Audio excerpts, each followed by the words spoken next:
Don't you think it's time for the city of Savannah to have an honest tourism management plan? Let SCAB start paying its fair share? And the hospitality industry needs to increase its wages? The impacts of new growth should not cost residents. All local elected officials on council and commission should have term limits.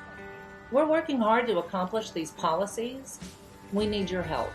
Please contribute whatever you can, $5, $10, or $20, by going to bettersavannah.org. Donate. Thank you. The following show and broadcast is a production of Better Savannah, an independent expenditure committee dedicated to better policy outcomes at the state and local level. The views, opinions, and statements made by the hosts and/or their guests do not necessarily reflect the views of Better Savannah.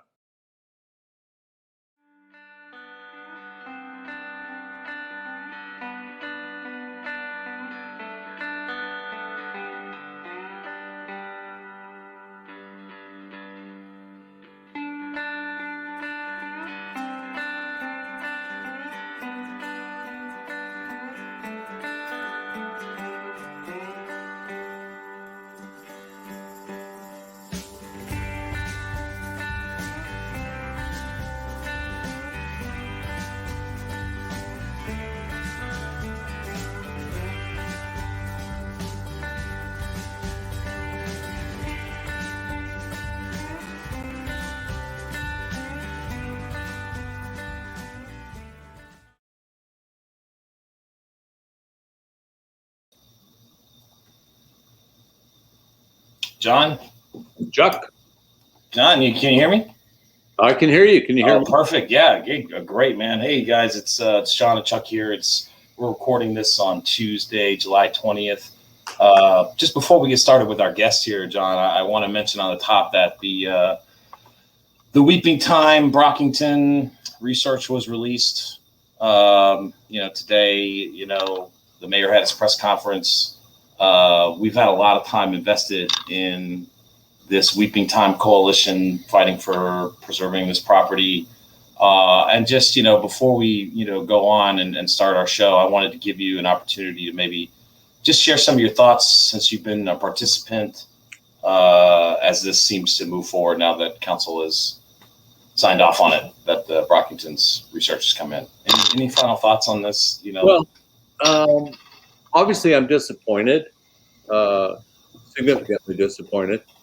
I have not read the report that is now available, and I need to. I need to read it closely, carefully, and then form some sort of better answer for you.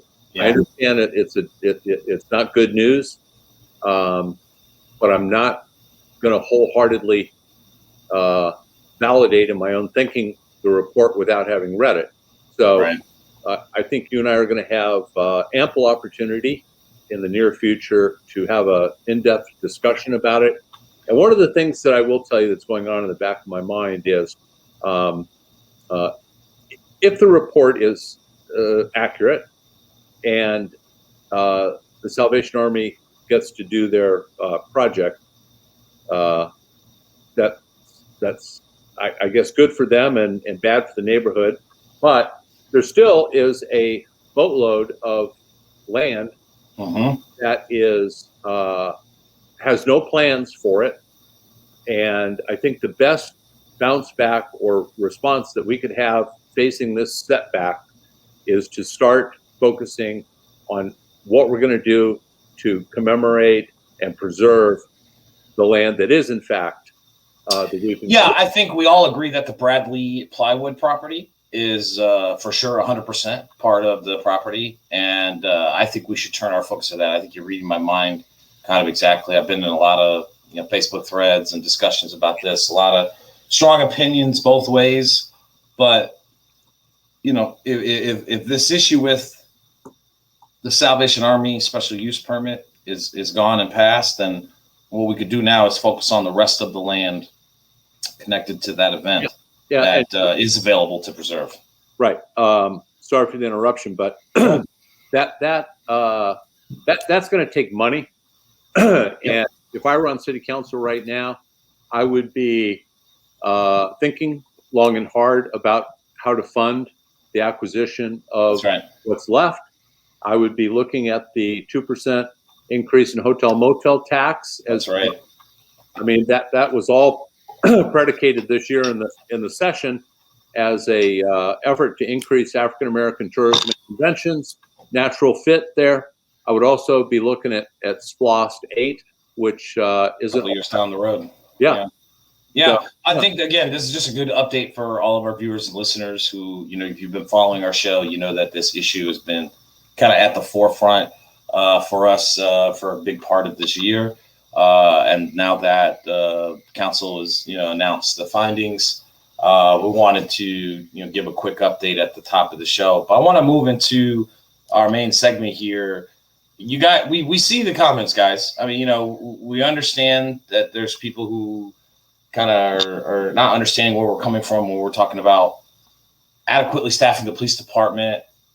We understand fully there's a lot of problems with Savannah's police department. So we wanted to bring in someone that could talk kind of openly and honestly and with really good insight about Savannah's crime problem, Savannah's police department, its culture problem within the department, kind of openly and honestly, like I said. So I want to bring in Kevin Grogan here. He's the author of Black Sheep, White Cop, Savannah Exposed. And our guest this week is Kevin Grogan, the author. Kevin, appreciate you joining us. Chuck, nice to meet you, and thanks for having me. I appreciate it. My pleasure. Just give us a quick introduction of yourself, kind of your background before you wrote the book, and how you got to come to a place to want to write that, and just your thoughts about the contents of the book itself. I wound up here in Savannah. I had just gotten back from Iraq, finished up my service in the Army at Fort Stewart, and then started working at the police department at the end of 2004. Worked in the downtown precinct and was a member of the expanded patrol operation, which was a highly proactive crime suppression unit that was countywide, because I was in the first class of the police merger. So right when the county police and the city police merged, we were the first actual metro class to come out of the academy. And I didn't work for the county or the city. I was a metro cop. So I saw that right from the beginning. And then once the expanded patrol, it lasted about a year throughout 2006. Went on from there to do some more highly specialized stuff. I worked on a task force with the ATF, and that's where I really started to learn about gangs and that kind of stuff in Savannah. A lot of political things going on then when Chief Michael Burko came from LA, and I moved out to the Mace Drug Task Force, which was a multi-jurisdictional task force under Sheriff Don Martin and Cecil Nobles out in Liberty and Long County. Then when they made Chief Willie Lovett the actual chief in 2010, I came back to Savannah, worked 4 more years where I worked again, gangs, guns, drugs, on task force, and then ultimately wound up in homicide for my last 2 years before unceremoniously ending my own career with the DUI. And I got wrapped up in a lot of political stuff that was going on, where the chief was in legal trouble and other officers were in legal trouble, and the district attorney's office kind of set their sights on me, and on top of the DUI that I got and absolutely deserved to be addressed and punished for, the politics kind of got involved in that. So I kind of sat for 2 years, 7 months, 13 days, not that anybody's counting. And while I was doing that, I wrote a book. So I wrote the book, and basically it's my philosophies on proactive policing and effective strategies, because especially in Savannah, because, a lot of people don't understand Savannah. I know every city's the same. Policing it's not. Savannah's got its own attitude. You know, we have a 1950 style attitude toward governing in the year 2021. Gotcha. And then, you know, like I said, I've had a lot of fun with the book, a lot of successes with it, but I have a lot of close friends that are still on the police department. I keep close tabs on what goes on with them and newer officers. I also serve as a consultant and private investigator for local defense attorneys. And when I see some of the cases that are coming across here, it's sickening to me the way the former district attorney and the current chief of police are dealing with some of the disciplinary issues in the department, and how it's going. I think the new district attorney kind of remains to be seen how she's going to go with things, but I'm a big supporter of hers. I think the world of her. I do have some concerns. You know, it's just politics has no place in law enforcement, and I think that's where Savannah loses a lot. But about me, basically, I'm not afraid to say the things that a lot of guys would say if it wouldn't hurt their careers, but it's not going to hurt my career, so I can say it. Gotcha. Well, I want to say I read the book. I enjoyed it. Where can people find it? It's on Amazon, but more importantly to me, you can find it at East Shavers here in downtown Savannah and the Book Lady. I think it's still at Barnes and Noble. Had a good run there, but I always tell people, I always try to get people to support local. Gotcha. What's the title again? Black Sheep, White Cop, Savannah Exposed. Gotcha. Well, I also want to say that I thought you owned your DUI 100% and just completely manned up on it and dealt with it and didn't try to run from it or hide from it, and that was commendable. I mean, everybody screws up, and that's the best we can do with it once it happens. Well, I screwed up pretty good, so okay. The point that I want our viewers to understand is, I first heard about Kevin when I was, trying to help Murray Silver in his campaign in 2015. I know you were close, and are probably so close to Murray, and love him to death. Yeah, man. So do I. But our viewers need to know that you've, since 2004 in the police department here in Savannah, you've worked under 4 different chiefs of police. So that gives you an ability to have a spectrum of experience and knowledge between 4 different styles. You've also, worked under what I presume 4 or 5 mayors in that time: Otis, Edna, Eddie. Yeah, so, see, Eddie, I did not work under Eddie DeLoach. Okay. I did not. All right. So, and Van Johnson, who's currently the mayor, he was the District 1 alderman, and I think mayor pro tem when I was in Savannah. But I've known Van for years. As a matter of fact, all the way back to the Expo days, he was pretty instrumental in leading a charge in a lot of things we did out there. Interesting. Okay. Well, I was just trying to establish for our viewers what a rich and deep history you have within the department, and I've got a bunch of questions here. Hopefully, some will be good. How do you feel about the demerger of the Metro Department? It was another beautiful example of caring more about politics, power, and profit than it is about actually keeping the community safe. Okay. What advice did you give Murray Silver in his election bid in 2015? What did you tell Murray to say or do or believe about crime in Savannah? I tried to instill in Murray the sense that crime in Savannah is very real. We do have gangs, we do have guns, we do have all kinds of these problems, and City Hall can't ignore that. What I tried to tell him was let the police department police. Go out there and let them do it. In 2006, like I said, and Expo's kind of a controversial thing in and out of the police department, but there's no denying the effect of it, because violent crime in Savannah was reduced by 15.6%, I think, in the 11 months that it ran. So, it shows they're out there doing something. More importantly, though, is the intelligence gathering that happened during that operation. We had so much contact and what we call human intelligence on the street that I was able to, not only me, but we were able to use the information and everything that we knew from 2006 to effectively run long-term covert operations in 2010 into 2012, all from the intelligence that we used just from beating the street. Sorry.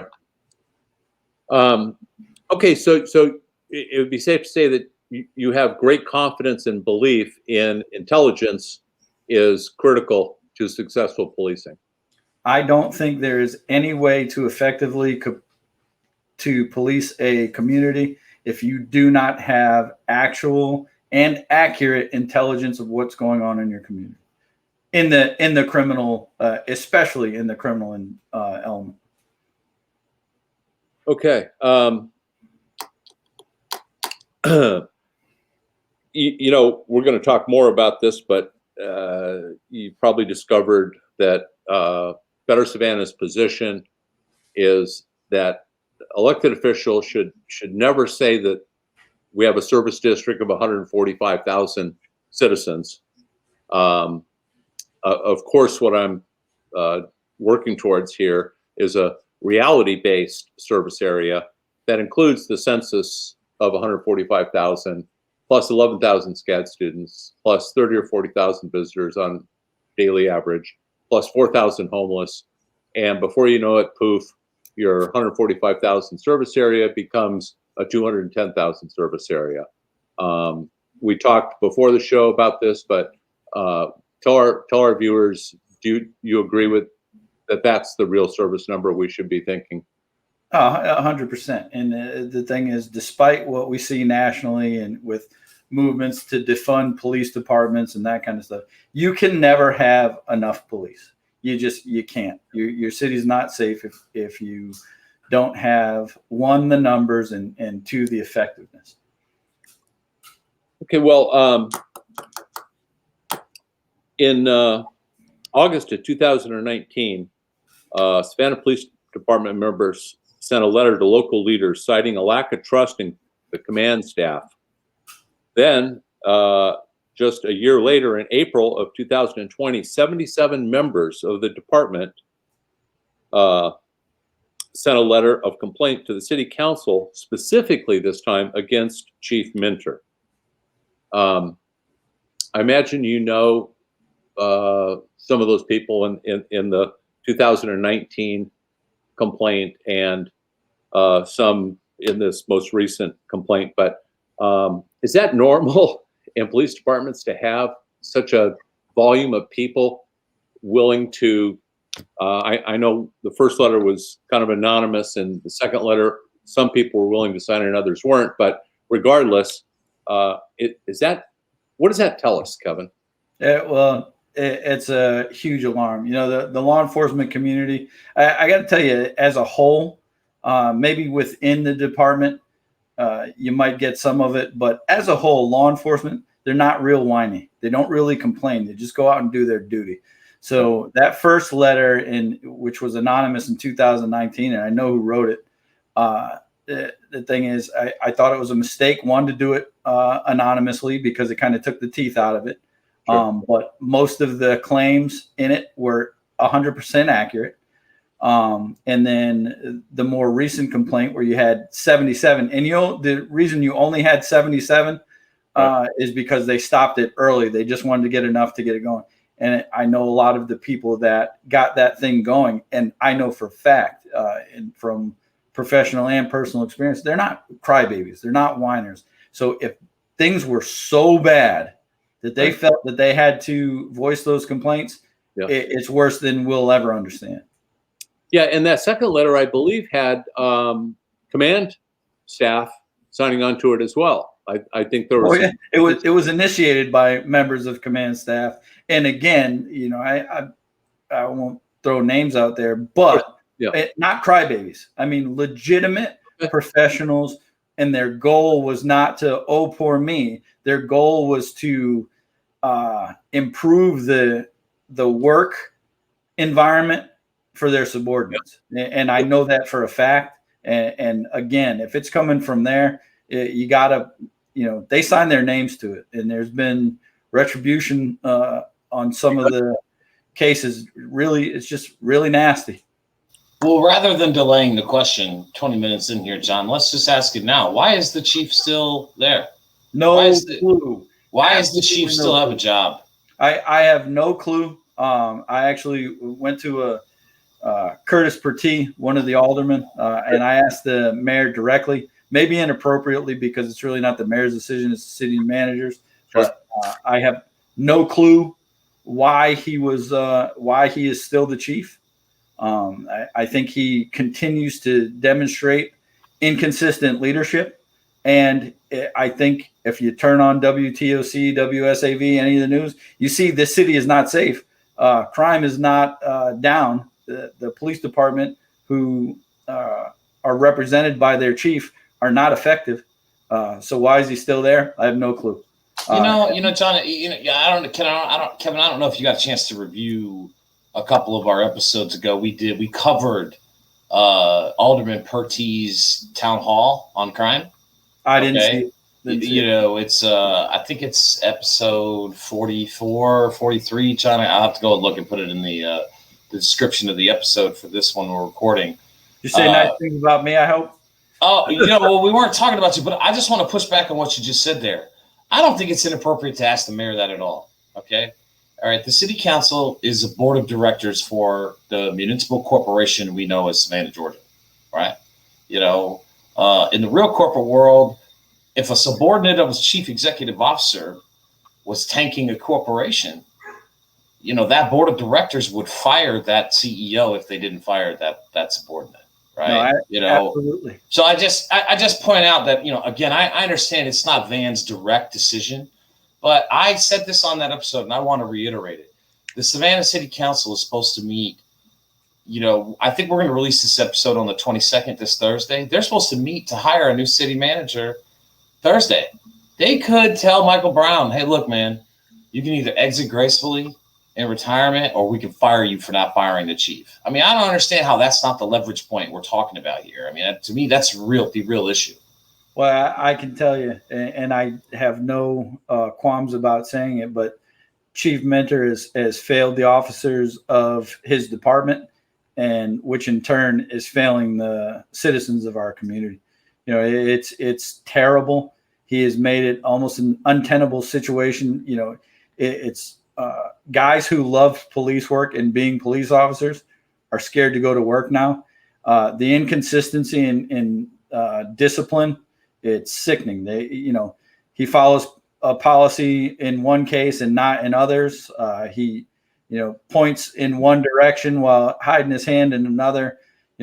What he did with Daniel Kang, Corporal Kang, and Sergeant Mike Arango, and the CARES task force, and trying to get them. And they said we should turn it over to the district attorney's office. That's not what happened. That was very clearly retribution on his point, because Arango and Kang were two of the first signatories in that 77 man petition, and he's created something. But if he doesn't realize that younger police officers see that, if you're going to do it to senior officers, what do they got people that are on modified duty or whatever you call it, that have been arrested for DUI, that have been arrested for domestics, and they're tucked away someplace. Right. And then you got people who sent inappropriate off-color memes, terrible senses of humor, but nothing illegal, and they're immediately terminated. It's, officers going to work have no idea what could happen to them at any time. And that's all directly from the chief. All right. Let me ask you this. You've worked under 4 chiefs: Burkout, Lumpkin. No, I didn't work under Lumpkin. So I worked under Chief Flynn, Chief Lovett, Chief Burko, and Chief Tolbert. Okay. Given your experience and context of those 4 administrations, where does Minter, in your judgment, fall? In the middle? So far off the charts that I don't understand the man. One, I don't understand how he got hired, because city council and the city of Savannah were informed by members of the FBI about his activities out in Arizona, in the quote unquote second safest city in America, when he's chief. They said, don't hire this guy, and they hired him anyway. His contract, as I understand it, has never been was never approved by city council. And then most importantly, when I first met Chief Minter, he told me, I'm coming from the second safest city in America. What prepared you for Savannah? Because trust me, Savannah is not that safe. It's nowhere near the second safest city. And I could take a handful of characters from Savannah, drop them into whatever city he policed before, and it would become a very unsafe city quickly. Okay. Let me back up and talk about in the Savannah Morning News in 2019 said Julian Miller was elected in 2015 when he defeated 2-term incumbent Mary Ellen Sprague after running a campaign focused on reducing crime. When crime and homicides climbed to 48 and over 70 officer vacancies, Miller decided not to run for a second term. In 2019, the Savannah Morning News reported that Nick Palumbo, who won that seat, ran a campaign heavily focused on public safety and infrastructure. Now, with over 50 vacancies in the department and a homicide rate likely to reach or pass 48, what happens to Nick Palumbo? Anything? Does he take the Julian Miller path, or does he have some great ideas? What's your take on the 4th District Alderman? My take on Nick Palumbo, super, super nice guy. Nick Palumbo and I absolutely have we have very polarized opinions of how to police a city. I think he's learning that I might be more right than he ever realized. The only thing that really bothered me about Nick Palumbo was he does a lot of things on Facebook, and somebody was complaining in the Ardsley Park chat room about a parking problem. A car was parked too close to the corner, and it was Alderman Palumbo's advice to call 911 and have that addressed with. Believe me, of all the emergencies that we have in the city of Savannah, parking is not one of them. But, I like Alderman Palumbo. I think his heart is in the right place. He is another one, though, that I don't think is equipped to deal with the weight of the crime problem. Kevin, I'm sorry to interrupt you. But that seems ironic. We've got really, if you include Van, Dietrich, Linda, Curtis, and Nick, you got 5 aldermen who have in-depth, quote-unquote, experience with or in law enforcement. Wait a minute. Okay? What's the cap? Well, they've been on the sheriff's advisory board for 8 years. You know what I'm saying? So, I'm just saying. Look, I mean, it's a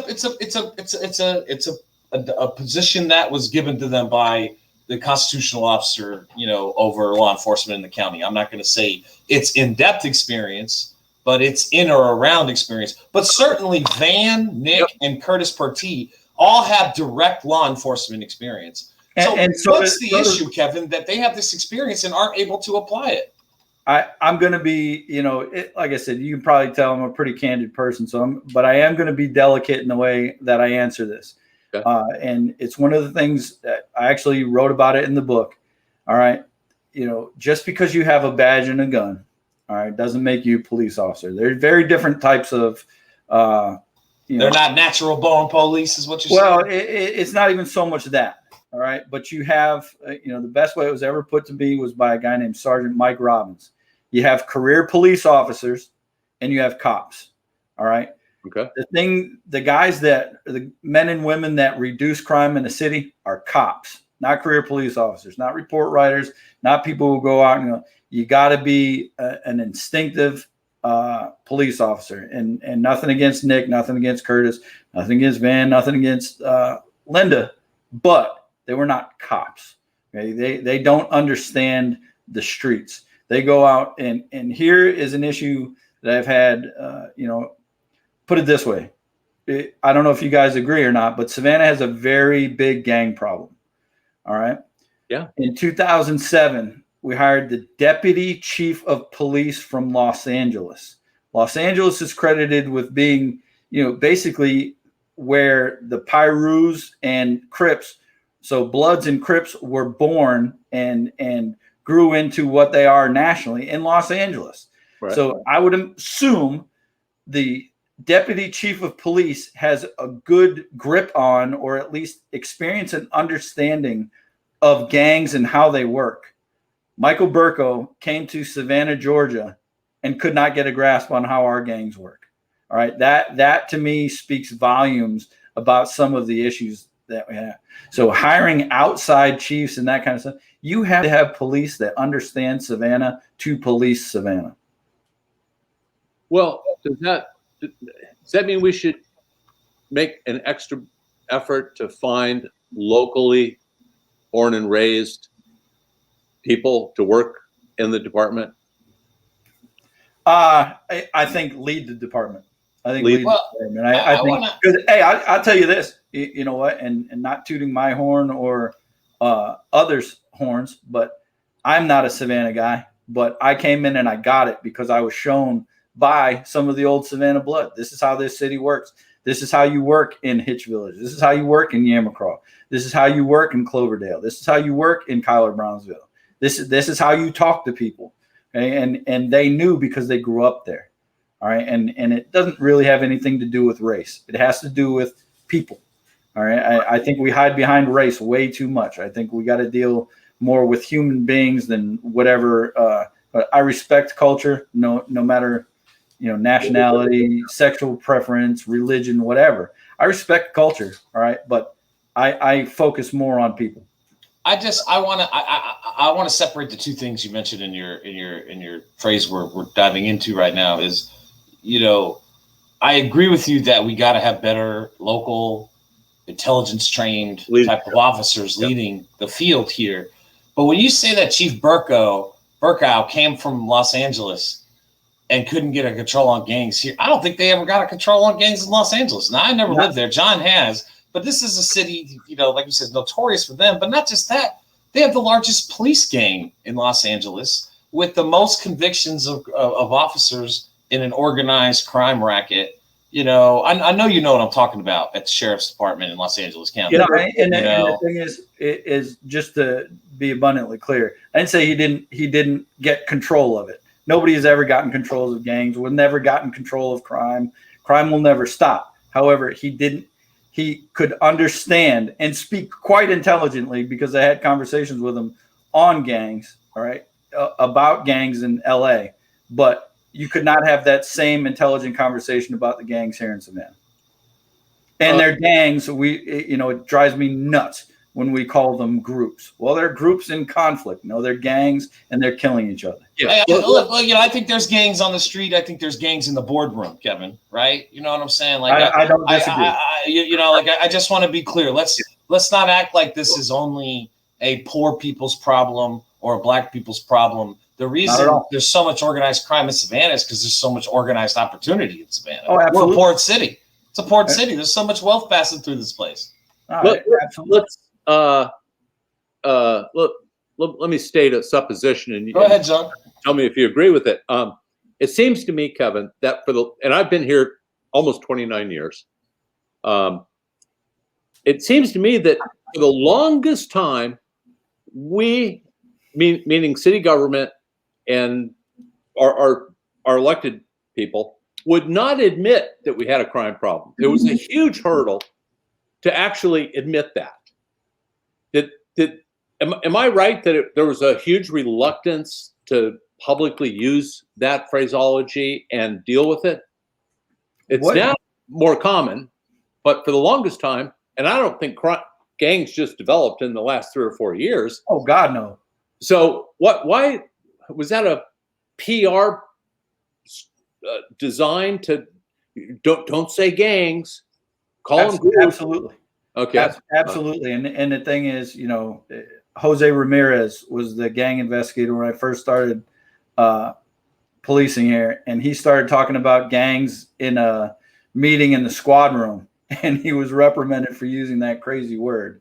Nobody wants to hear that in a town that's, you know, big cash cow is tourism. You don't want to talk about violence. You don't want to talk about gangs. So no, nobody wants to use that word. They try to tiptoe around it. But that's Savannah's biggest problem is we tiptoe a lot of things, and we don't have the stomach. You can't complain about crime if you don't have the stomach to do what is necessary to slow it down. Because again, you're never going to stop it. Thank you. I appreciate your perspective because you were on the inside, and I've never been on the inside, but that was my sensibility. And no, you're 100% correct. But you know, it's the difference between practicality and politicians.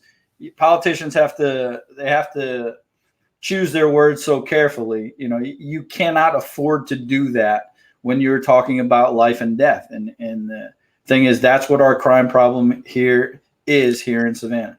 We got people dying all the time. And I've said it to Jim Marekes. I've said it to a number of people. The reason that our homicide rate isn't astronomical and higher than it is, and I think it's way too high as it is, but the reason that it's not worse is because Memorial Trauma Center does what it does. You know, I've seen guys.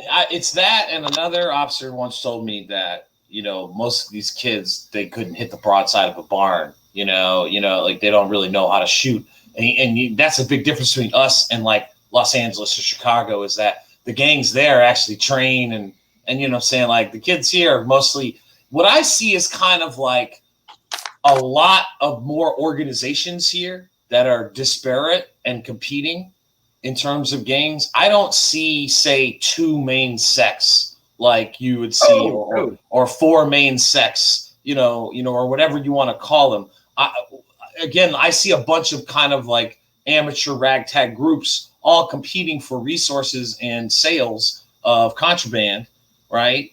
You know, I'm interested in your thoughts on, you know, Savannah moving to decriminalize possession of marijuana and whether that has helped anything. Because, I mean, there's not anybody in my age group who's under the age of 40 years old that doesn't think that the drug war is part of the problem.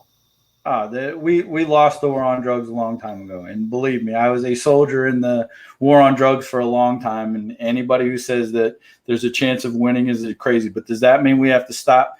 That we can stop fighting it? Hell no. Right. All right. And again, you know, it has nothing to do with race or socioeconomic status, stuff like that. Drugs kill across the board, and they create the business of drugs, wreak havoc from boardrooms to street corners. There's no doubt about that. I will tell you, I disagree that you're talking about unsophisticated amateur organizations that are happening here.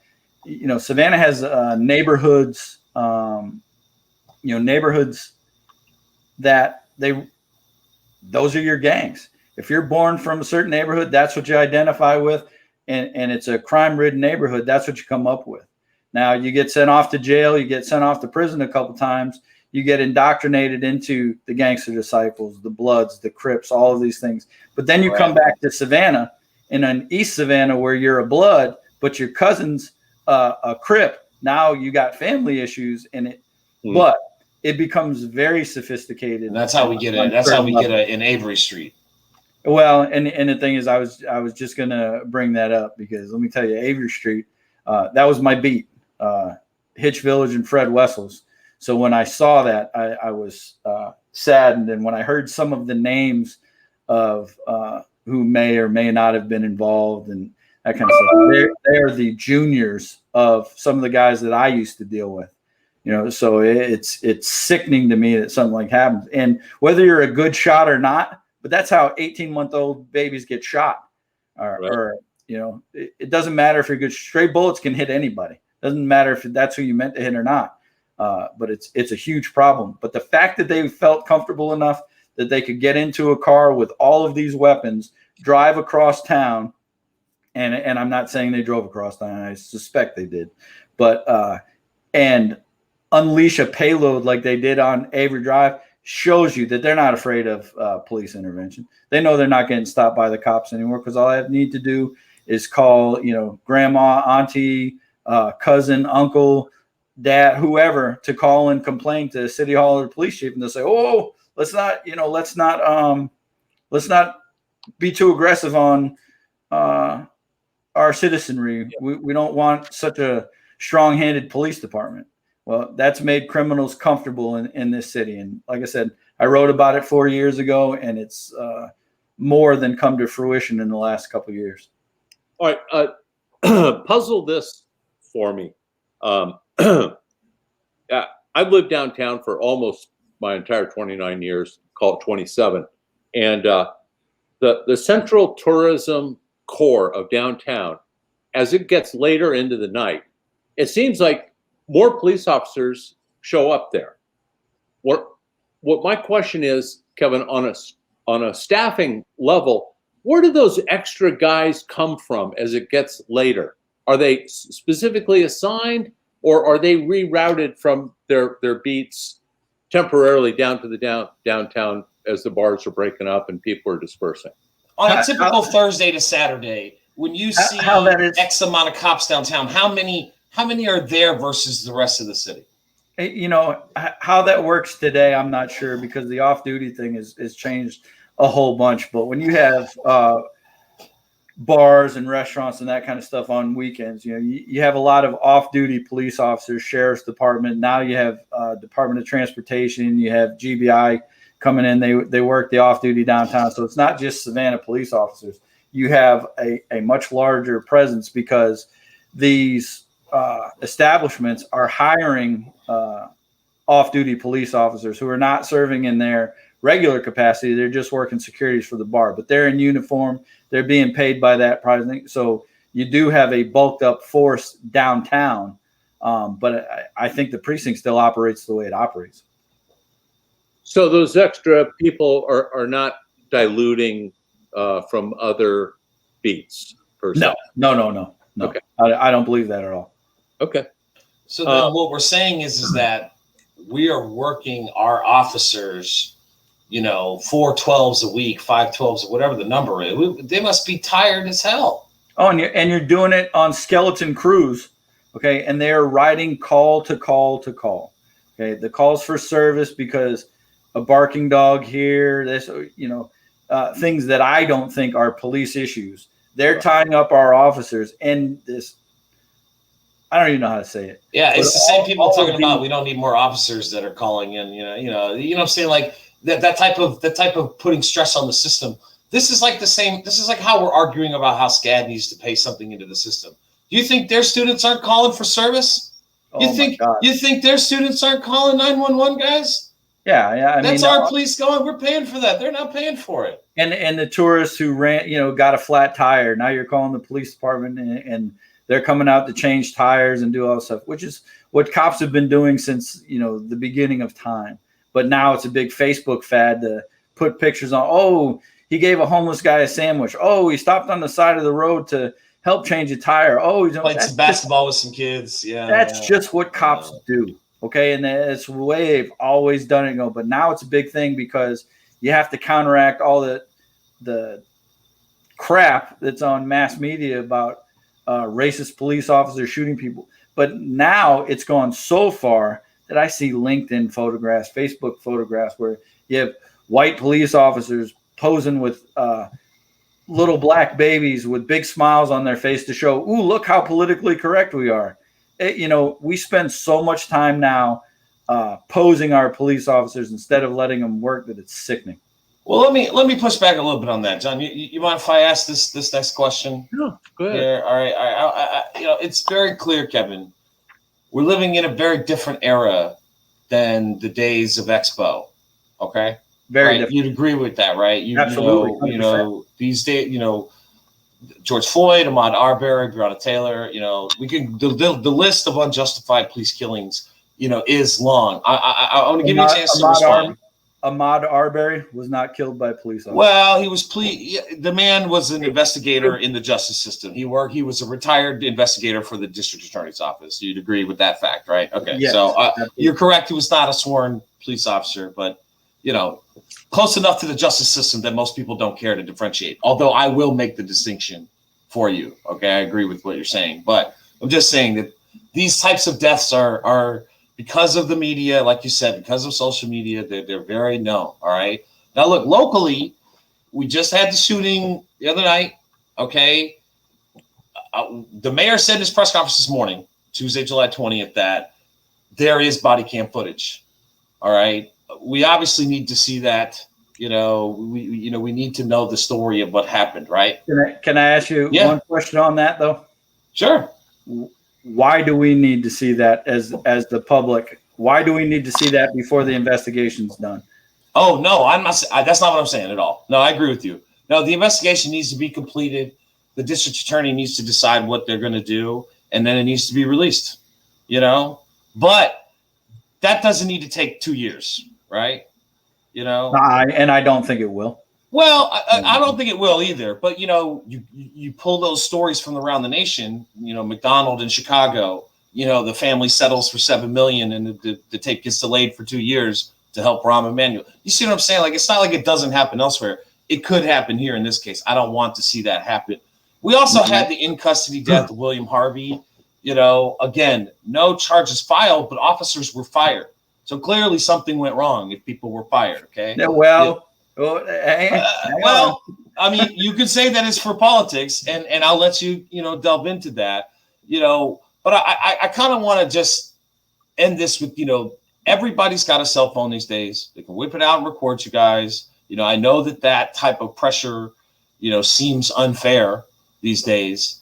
But officers have to make you guys have to make a split day. I'll get to you in just a second, but you guys have to make a split, second decisions for your safety and the safety of those around you. I understand that, but what is it that is keeping you guys from understanding how things look in certain situations when, maybe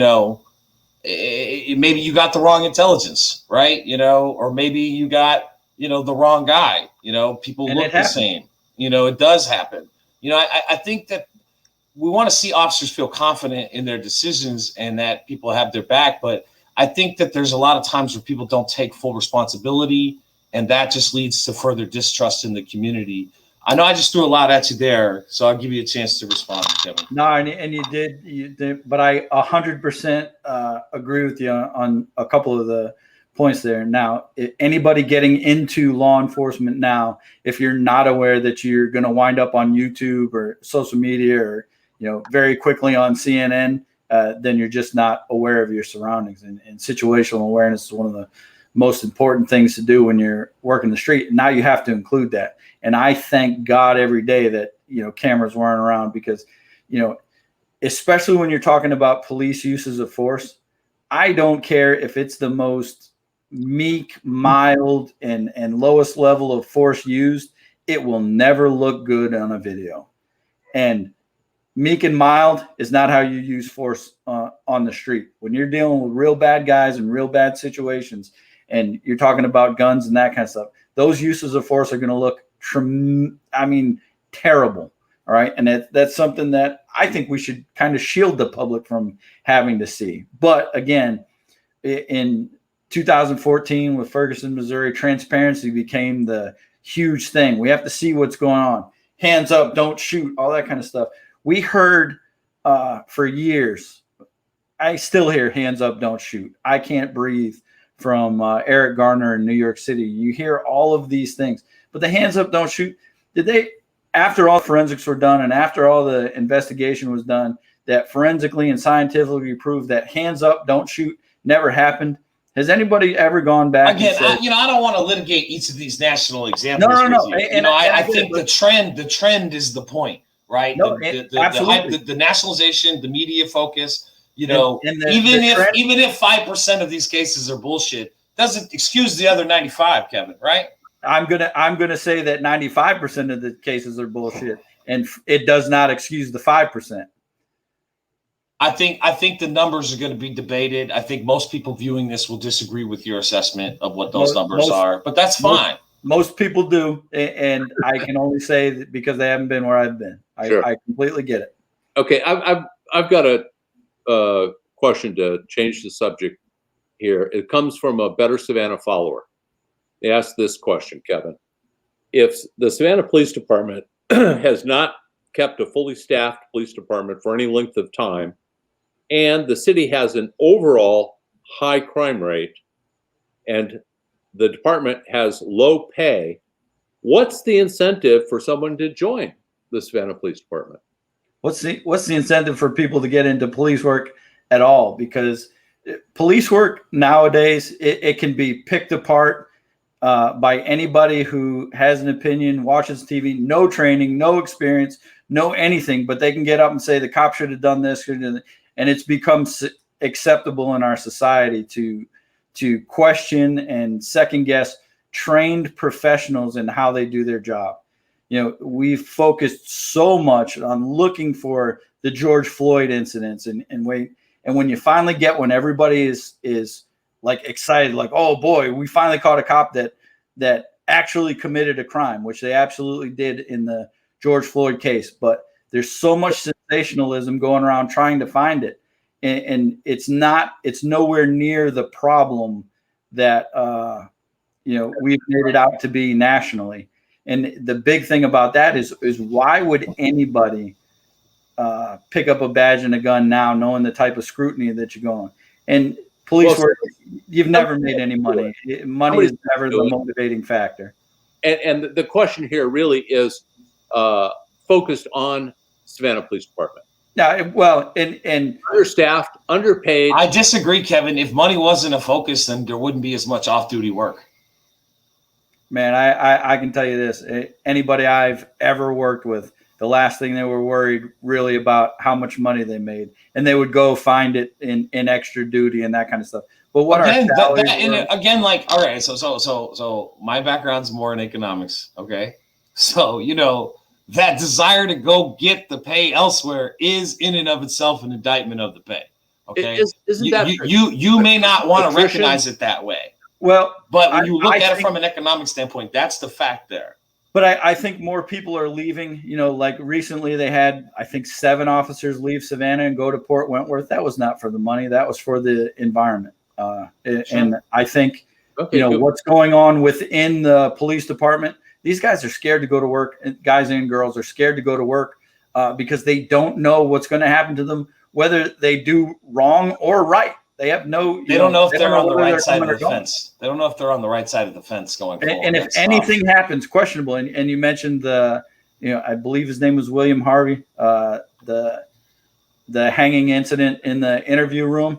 When you look at that, and if you knew any of the facts of it, those officers were fired and disciplined. I think they're even looking at litigation, and they didn't do anything wrong.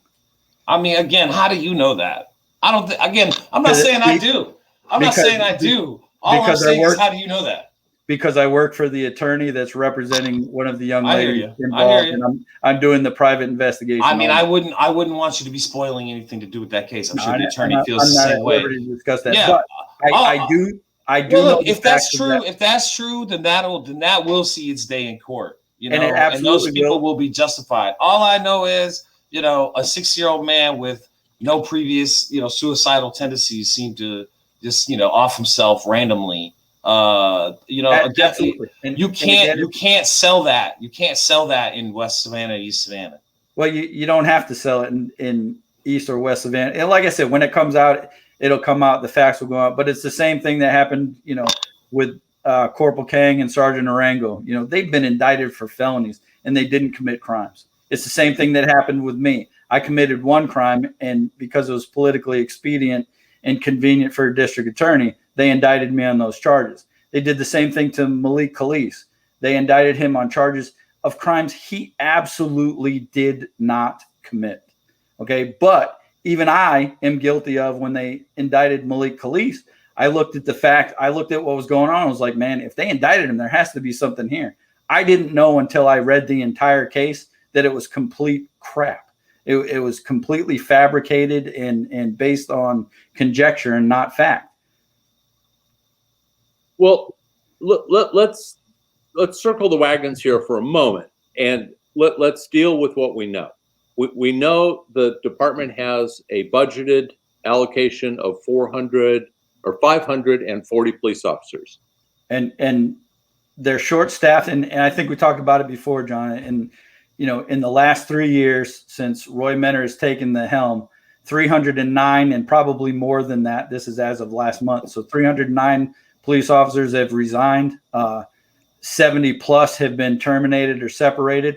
So you have 65% of your police force that has 3 or less years experience. And when you back out the command staff, if you back out the command staff and, the analysts or all the people who are actually not in the field, it's really more like 85%, right? And I won't argue with that at all, which is really, really, really, really, really, really scary. Because again, I said it's like sending like a troop of Boy Scouts to Afghanistan and expecting them to turn the tide on a war. It's ridiculous. And just because you have a badge and a gun doesn't make you an effective police officer. Gotcha. So again, let me return to the frame of this. You got a service population of over 200,000 people that need service. They're not all residents. We understand that because tourism is huge. SCAD is huge. Those guys, SCAD and the tourism sector, do not pay for extra policing. So you've got this deficiency of 50, 60, 70 officers at any given time. You've got an understaffed police department, even if it was full. How do you get ahead of that? How long does it take to add 50 or 60 new officers while you're losing 10 or 15 every cycle? It's like, how do you get the water out of the boat when it's sinking? Yes, you got to do it fast.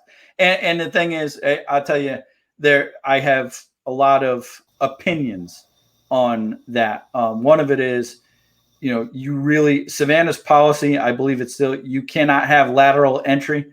I think you can only hire, the chief can appoint majors. But if you have a sergeant from NYPD and he comes to Savannah, he has to start out as a slick sleeve patrolman. He cannot laterally transfer in as a sergeant. Or if you have somebody from Pooler Police Department and, they have local experience and some sort of understanding, a lieutenant from Pooler cannot come over as a lieutenant in Savannah. So would you change that? Are you suggesting that be waived or changed? Yes. Okay. Yeah, because the thing is now. Is that common elsewhere in the country? I think so. How common is our policy? The thing is, it hurts morale. Talking about it hurts morale. If I'm a 7-year veteran and I'm going, or 10-year veteran and I'm going for sergeant, and all of a sudden there's a sergeant's position and you hire from somebody from outside, I think that hurts morale. But I think morale is completely gone at the Savannah Police Department now, where, hey, we got to do something. Okay, what else would you do to fix this paradigm of problems we have with shortages and attrition and low pay? You can offer training. There's certain morale boosts. But I think you guys would agree that use of force is one of the biggest issues that we have nationally with police, and especially, all these. Do you know that the Savannah Police Department does not physically train on use of force situations anymore? They don't have defensive tactics. So new police officers are not being trained how to physically. When was that decision made? It's been happening about 3 years ago. It is when they stopped actually physically putting hands on each other to say, this is how you restrain somebody in a use of force situation. They discuss it, they go over it, and then they sign an SOP saying that they've been that the policies have been explained. But they are not. The only training they're getting is in the academy. Well, the mayor, one of his first task forces was a task force to focus on public safety and the police department. I believe those findings were released. Do you know anything about what do you think of the task force idea as a means to reckon with problems in government? And do you have any knowledge about this specific task force? I don't have any knowledge of that specific task force. Let me ask you a more specific question. What do you think about civilian participation in police oversight? I don't agree with it. I think it's touchy for some of the things that I mentioned earlier, simply because you cannot make informed decisions if you don't have training. However, Tennessee versus Garner and use of force and that kind of stuff, it's all based, on reasonable and prudent police officers. You're telling me we can't take a pastor in this community who has attained a doctoral degree and get them training to be able to do that? Just asking. No, I'm just throwing this out there. You can't learn how to deal with things on the street in a book. So it takes 8 weeks to get trained to be a police officer, plus 12 months, sitting in someone's car. I understand, man, but I'm just trying to bridge the gap here between where the majority of the electorate feels and where you feel, because I trust that you know what you're talking about when it comes to the problems with this police department. Some of the things I think we disagree on outside of there. So I'm trying to build a bridge here, Kevin. No, and I understand that we can't have complete civilian oversight of police accountability, but I'm talking about civilian participation in police accountability. And you're saying zero tolerance there. I think that's unacceptable. I'm not saying zero tolerance there. What I'm saying is let's take the CARES task force. Okay, I don't even know what that acronym stands for, but they were to review uses of force and make recommendations on police policy. How can you want to drop me at Memorial Medical and have me make my recommendations on how surgeons conduct their operations without any training or experience? No. That's not going to happen.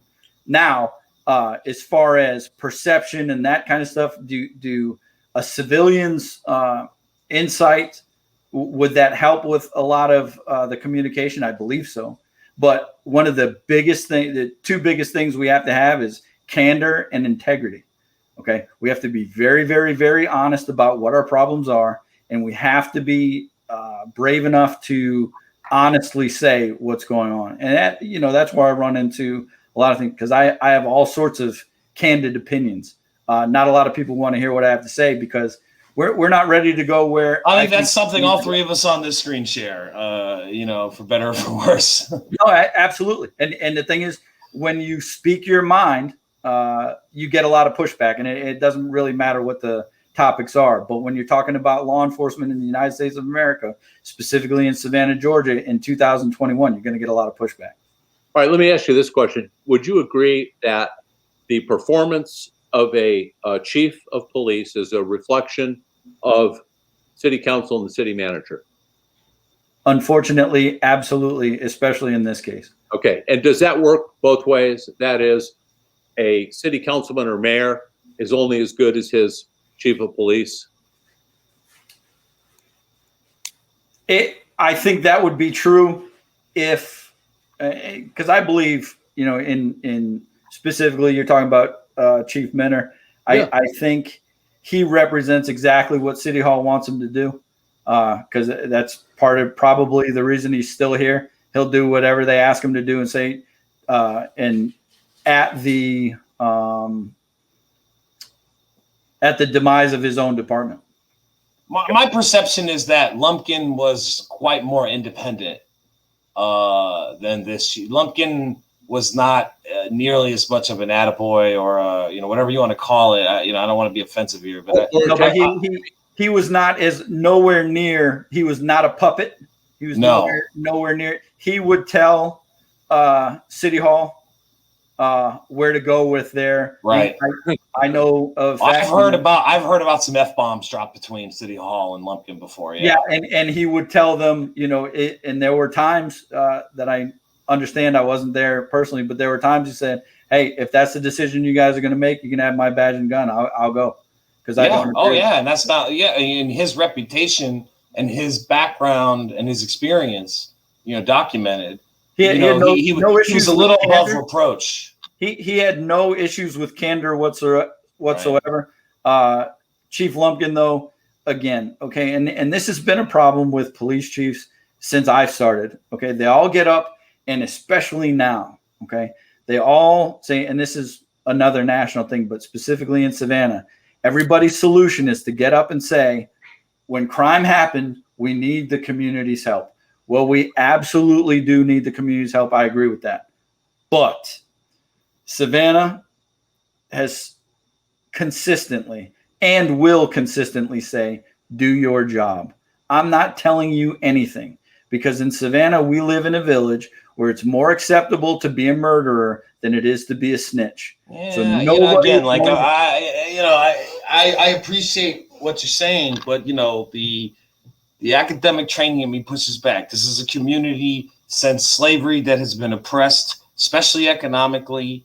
Okay. Meanwhile, the last 30 years, and this is a big premise of Better Savannah, why I'm bringing this up to you. The last 30 years, we've had enormous growth, a tourism industry that shot to $3 billion a year, right? A port that's in record container ships every year, SCAD record students every year. My contention is not so much the community. My contention is the leadership, because we are making the choice to subsidize and grow those institutions, right? That's a political choice, right? So, to me, we can't solve the crime or poverty issue without stopping those winners who've taken all the people who win this town, the port, SCAD, CETA, the tourism industry. You know who the players I'm talking about. These industries are still winning, and they're doing fine. They're booking record profits. So, completely understand. Yeah. Completely agree. Okay. Good. But they are not the ones being terrorized by the criminals in Savannah. True. The people who are suffering in this they're the ones economically terrorizing that community, Kevin. That's what I'm saying. And I completely agree with that. And City Hall, Board of Education, Chamber of Commerce, all of these people, absolutely their issue. The police department, not so much. Kevin, I guarantee you, if City Council, School Board, and County Commission passed a 12-month moratorium, no more CETA deals until crime and poverty reach this level, I guarantee you all these players at the table would figure out something to do. 100%. I can tell you that. I wish they would. And the thing is, you will get zero argument from me that crime is a direct result of poverty and lack of education and that kind of stuff. But that is not a police department's job. No, it's not. I understand. No, we get that. We agree there. No, there's absolutely no. I'm not talking about causes. What I'm talking about is a failure in leadership, specifically the chief. They get up and they say, "We need the community's help." No, you don't. You need to serve the community.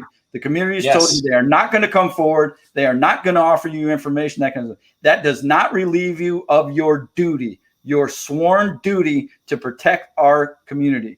And when the citizens tell you they will not help you, so be it. Go out and prevent crime anyway. And believe me, it can be done. Because once the citizens of this community, and I'll say it, once the poor citizens of this community see that you're serious about keeping themselves, then they'll help you. Well, that dovetails perfectly with our premise that with the 28% poverty rate, which is double the national poverty rate. Sickening with the amount of money that comes into this city. Yes. It's disturbing. This is a $50 billion GDP county. I think I said it at the beginning. We live in a city in 2021 that still operates like it's 1950. Exactly. Yeah. Exactly. And the rich are going to keep getting rich, and the poor. I mean, I'm not shameless plug here, but look at the cover of my book. The juxtaposition of the rich and the rich on top of the poor. So you got rich Savannah and poor Savannah, living there right with each other. All right. And they're right across the street from each other. For those of you who will listen to this on, Spotify or Apple Music, wherever you get your podcast, I'll put a picture of the cover of his book. Again, it's Black Sheep, White Cop, Savannah Exposed is the cover we're referencing there. Kevin, it's been a great conversation. We've had some back and forths over the years on Facebook, and I respect your viewpoint. I can't imagine at all what it's personally like to have walked in your shoes in that role. I do believe that officers are underappreciated, underpaid, over inebriated generally. It's a problem that's well depicted in pop culture and academic journals, right? Well, I was gonna say it's also, talked about in academic journals too. So I don't know how accurate it is or not. You could push back, but again, to me, if you're asking me my solution, like my solution is you have to go to 650 officers budgeted. Okay, 650 officers divided by 210,000 district service. That's 3.1 officers per 1,000. That at least puts us in the ballpark of a reality of a police force to serve the number of population. Now, the question is, Savannah Police Department's budget is $67 million right now.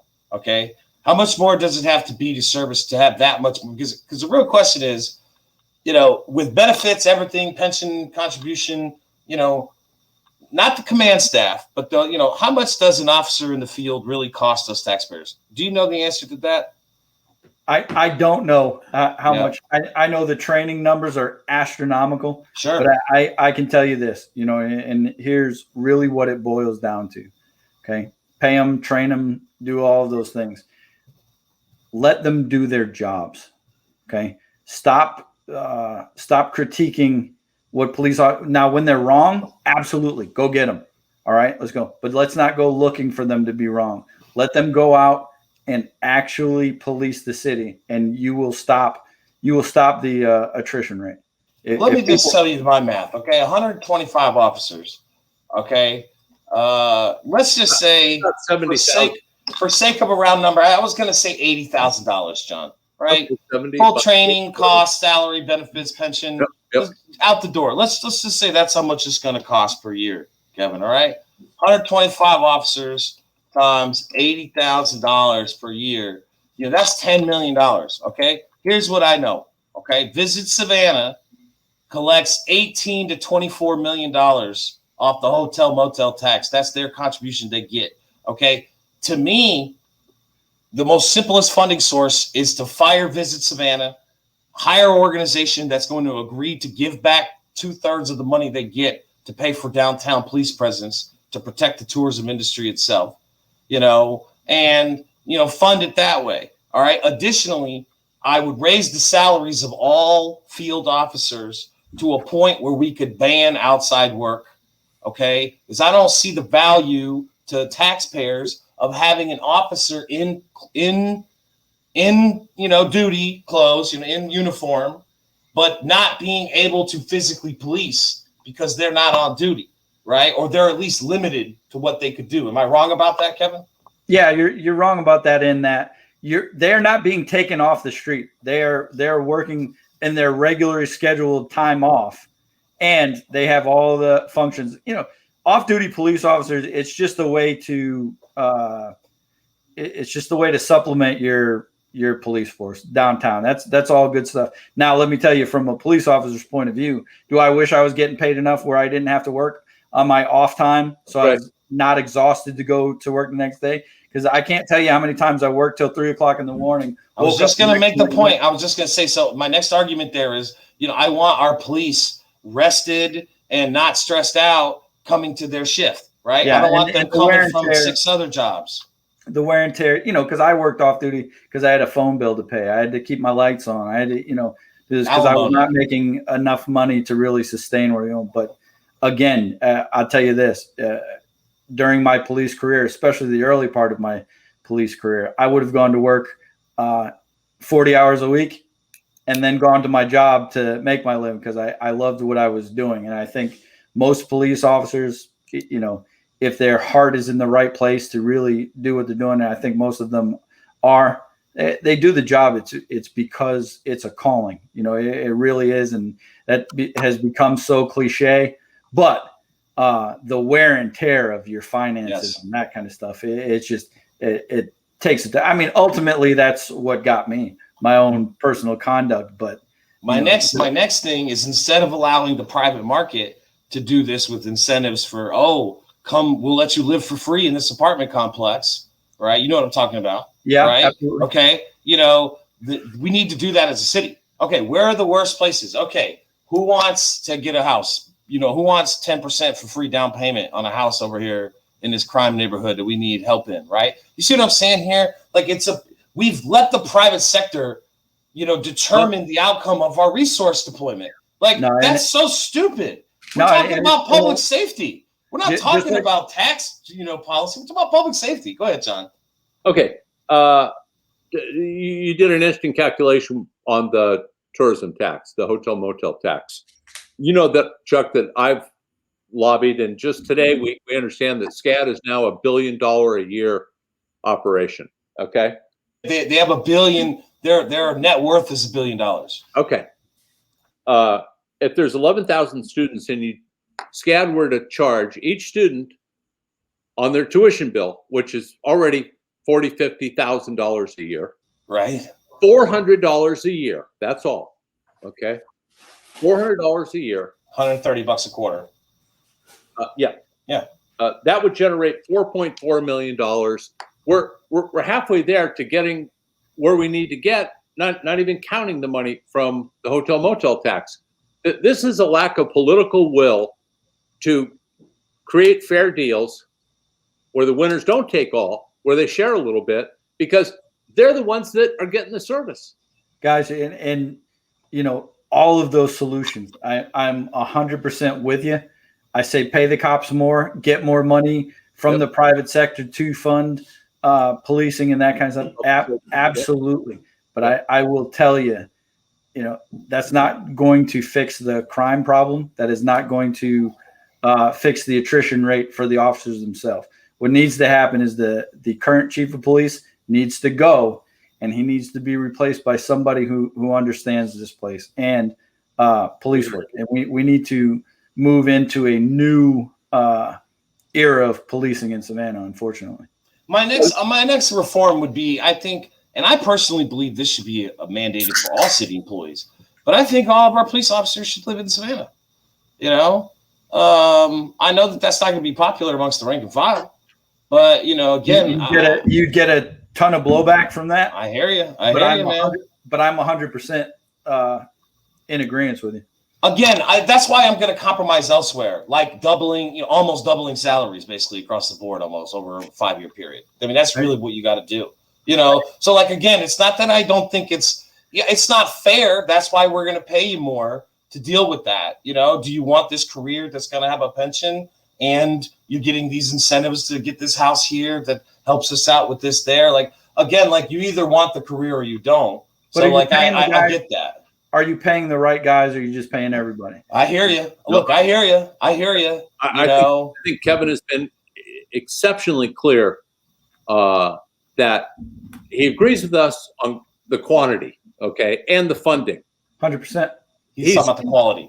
He speaks quality, and that goes to the heart. Well, here's the thing, Kevin. Let's take all the crap quality officers and just leave them downtown to protect the historic district, and let's deploy the better guys into the neighborhoods and pay them more. Is that what we're talking about here? For the record, I don't think we have crap officers. Okay. I'm not saying. I'm just saying the less than quality officers, the lower quality. And this, I could go off on a tangent for days on this, but I don't know. And you guys are so,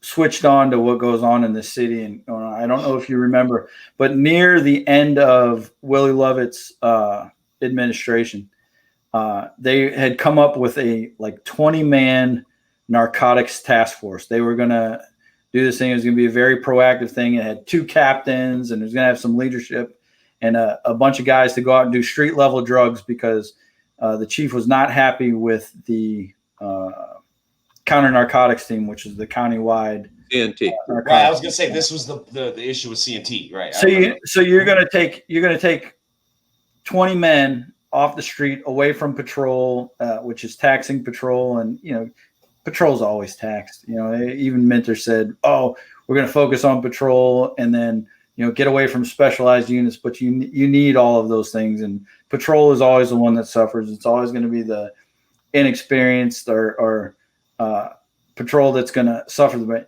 But you could have done. It's all about strategy.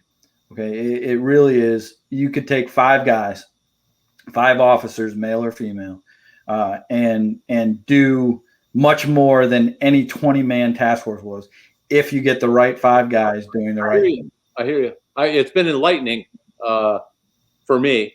I think also to conclude that we're all in agreement that Minter's time has come and passed, and he's somehow being preserved and protected for reasons we don't understand. And we don't understand. Let me tell you, Kevin, why we don't understand it. Because it's kind of like it's like when one president is transitioning to another. Like sometimes on an international relations thing, they can kind of play good cop, bad cop. Michael Brown could fire him, and nobody would challenge Michael at all. Michael, you've been here for 30 years. Hey, Michael, if you don't mind, if you could fire the guy, you'd be helping a lot of cops out in Savannah. But I'm saying, he could fire him and do the next city manager a favor, right, Kevin? I recommend you do. A brand new city manager doesn't have to use 65% of their political capital firing the chief of police as their first major move in the first 90 days. He could do it now and do whatever candidate, whether it's Heath Lloyd, Jay Melder, I don't care who is the next city manager. Michael Brown, you'd be doing us all a favor if you went ahead and fired the chief on your way out. Please. I'm glad we can all agree on that. I wish we had a little bit more agreement about, some of the broader social context. I understand why we don't. Let's do it. Let's do this again. Yeah. In the near future, if Kevin's up for it. Anytime. There's going to be a lot of developments all compressed together in the next, new city manager search. The body cam's going to come out, hopefully, on that shooting last night. And the subject is so important to what we do and our community here. I think we should have at it again in another month or two and kind of touch base and see where some of the things fall into place or not. Now, I'd absolutely love to do that, but I want to just kind of drop a couple things just real quick to, the biggest issue that we have is crime in Savannah. All right. We got to take all of these steps to make Savannah safer. All right. And new city managers, new city council, and all that, it's not stopping it. It's not slowing it down. Okay. All of these things that have been put in place. When I sat down with Murray Silver back in 2015 and discussed all of these strategies, none of them are working. People are being shot on it's every other day. Yes. I think statistically every other day, someone is shot in our community. That has to stop now. And it is the police department's responsibility. So I implore not only the mayor, the city manager, and city council to get out of the police department's way and let them go work. And when unfortunate incidents like the other night at Bolton and Waters, when somebody is shot and killed by police, let's stand behind our police officers until we have a reason not to. If we don't have a reason not to, let's not believe the hype. Let's go on facts and facts alone. Release those facts when you can, but let's trust our police department, because trust me, it is not police officers running around killing 48 people a year in Savannah.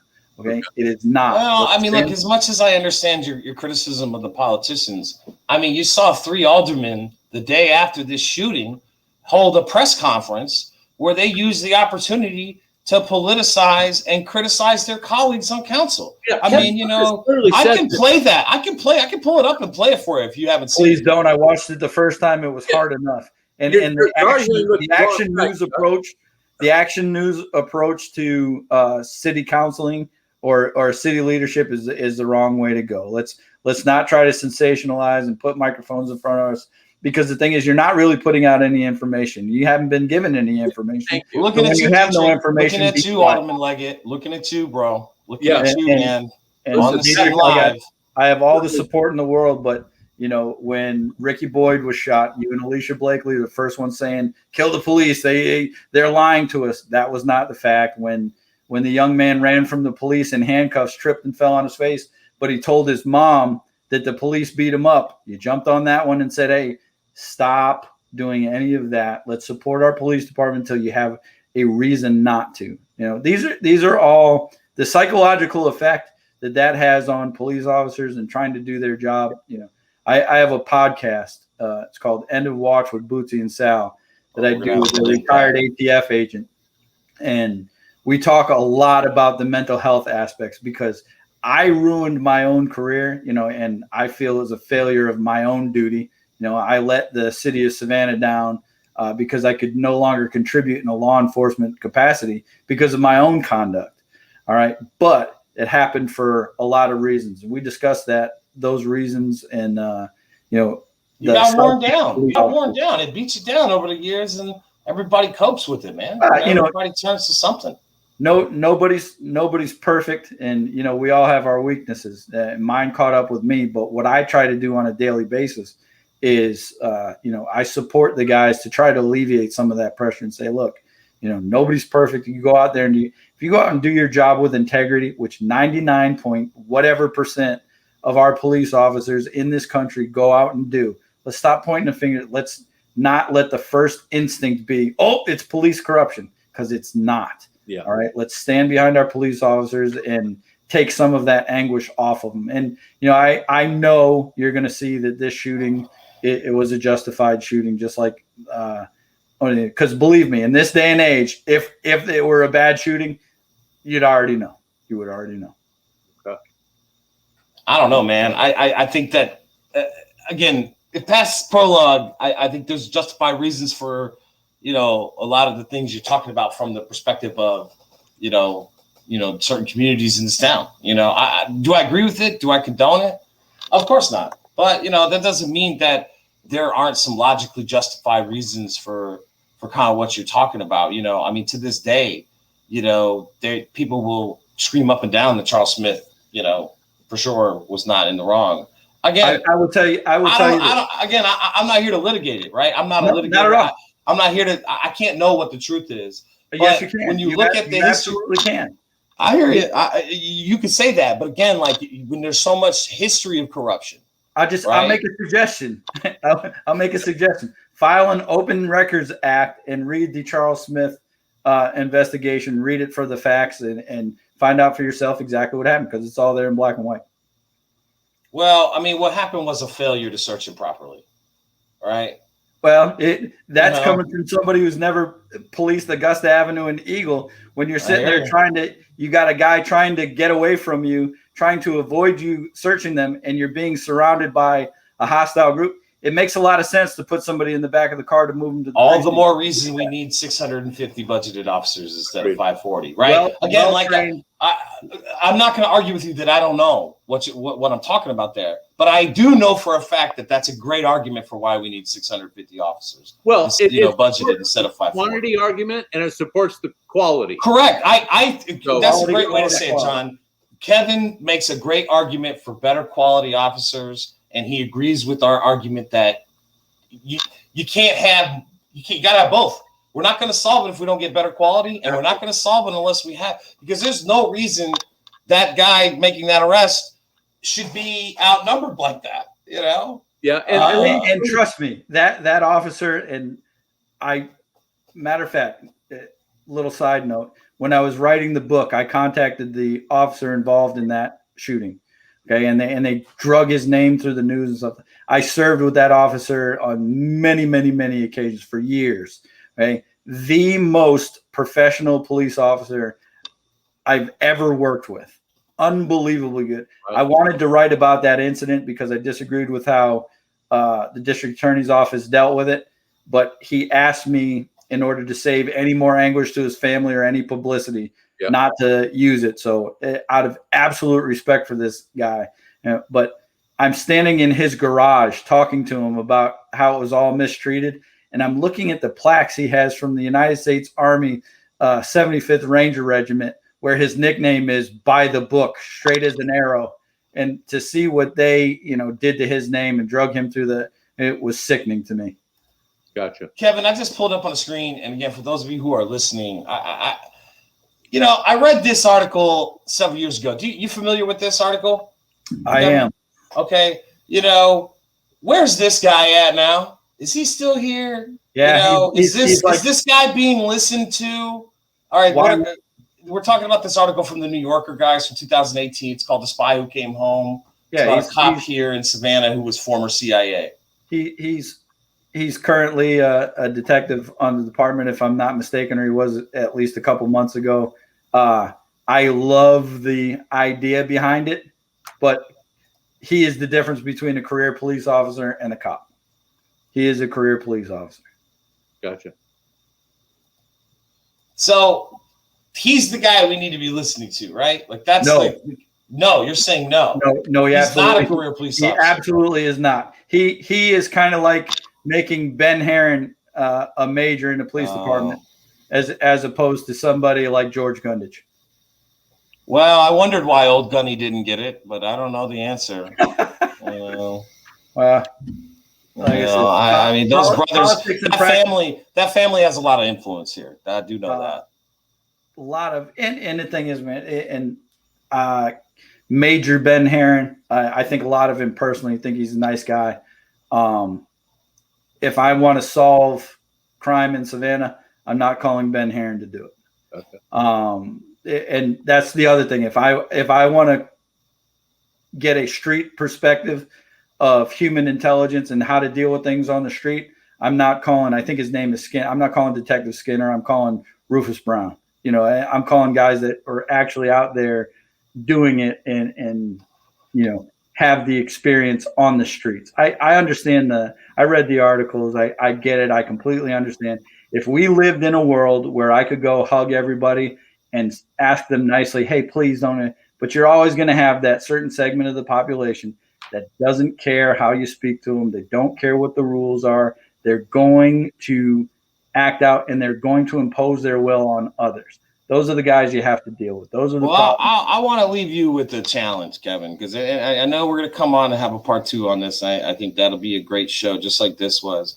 But look, the next time you're at a PBA or 200 Club, you know, one of these type of institutional programs, you know what I'm talking about, right? The next time you're out there, one of these, you know, big business people who, you know, strokes a check because they got tax breaks, okay, you know, they're responsible too, you know, because they keep our government so focused on their corporate needs, their development needs, that this government is not funding and doing the things necessary to protect us, right? You know, class. Yes, you know, this elite class of Savannah has blood on their hands, in my opinion, too, because again, they dominate. They make sure that their people get on the CETA board and their people get the bonds. And you know what I'm saying here, Kevin? Like, again, that's our broader argument here is that there is a group of people that controls this town and they're responsible because they control it. And they're not gonna care about it until it happens to them. Exactly. Well, you know? Again, my message is next time you guys are in that room, you know, you let them know that, you know, that check has blood on it, you know, that check to the PBA and to the 200 Club only pays a certain part of the debt. Okay. You know, that they owe society for their success. And you can call that a leftist view. I could care less. Okay. You know, if you benefit more from this society, aka Savannah, if you're at the seat on CETA because you're moving X amount of tons out of the port or in the port, right? You are benefiting from us not addressing crime because we're not going to not address your needs as an industry. So, you know, to me, ultimately, we got to spread that responsibility around to a couple more entities. But I agree with a lot of the points you made, especially about quality in the police department and the leadership organization. And I know that career is not easy. So I appreciate that you're so open and willing to share with people who may not agree with you, because that's the only way civilians like us are ever going to learn. No, I'd be more than happy to sit down with anybody at any time and give, you know, the perspective that they may not have. And I don't, you know, especially over the last 4 years, have developed an ability to sit with people and try and make it, you know, to admit, hey, this is wrong, you know, and when the cops are wrong, I'll be the first one to say it. But when they're not, you know, I will be the one waving the flag saying this. And I completely understand where you're going with the organizations and the big, you know, the first line of my book, Chuck, is if there's one thing Savannah, Georgia hates, it's a dead white girl. Because trust me, when a liberal minded Yankee from Connecticut comes down to Savannah, Georgia, and when the mayor is black, the city manager is black, the county commissioner is black, and he's the one that realizes the billboard on the side of the road offering $20,000 reward for the dead white kids, but no reward for the 20 dead black kids that happened in between. Something wrong, something really wrong. But again, it's not race, it's money. You know, it's all about the green. Well, I just want to thank you, Kevin, for spending this much time with us and giving us your thoughts and suggestions. The only other thing I want to point out as we wrap up here is I heard you loud and clear that in addition to quantity and quality, we gotta stop with these pop-up press conferences by politicians who only muddy the waters. They don't have any value in those statements. It's not helping me. Yes, so I appreciate you highlighting that as well. Again, thanks for being here. Chuck, you got anything as a final? No, let's let our wonderful guest go, and I'll play something here. Let's come back and chat real quick so we can update everybody, and then I'll take us out. All right. We appreciate you stopping by, Kevin. I appreciate the wonderful, but hey, thank you guys very much for having me on. I really do appreciate. No, you really. I really did mean it. You were a wonderful guest to have on. We don't agree on everything, but that's okay. Hey, you know, I want to focus on the areas where we agree. I want to focus on the areas where we can agree. Try to build bridges in the areas where we don't. Absolutely. And hopefully we can learn from each other over time. All right. Absolutely. Thanks so much for stopping by. Appreciate you guys. Yep. All right, John. I'm going to play an ad or two here, and then we'll come right back. All right. So this is a quick break. Yeah. Quick break here. You know, for our listeners, we're going to have some music, from the ads plan, and then we'll come back in a second. Okay.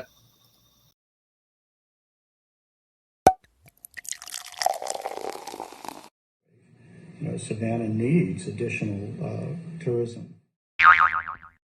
Savannah needs additional tourism.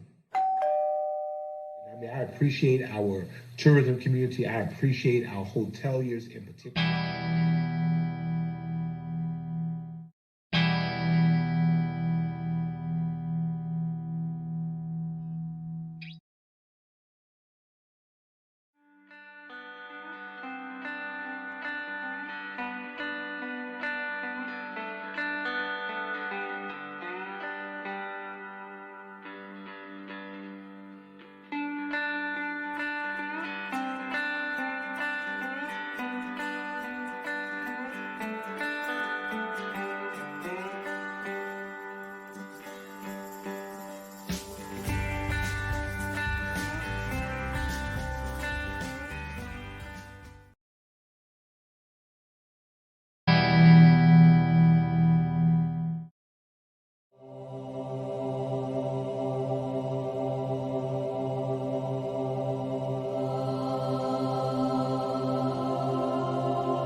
On here, Better Savannah. So I clicked on that, and here you go.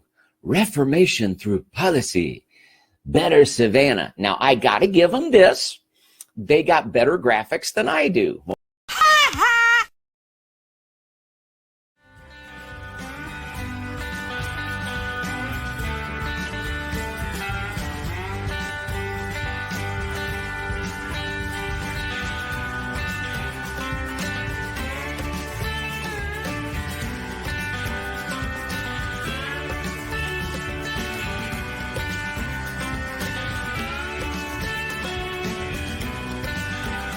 I appreciate our tourism community. I appreciate our hoteliers.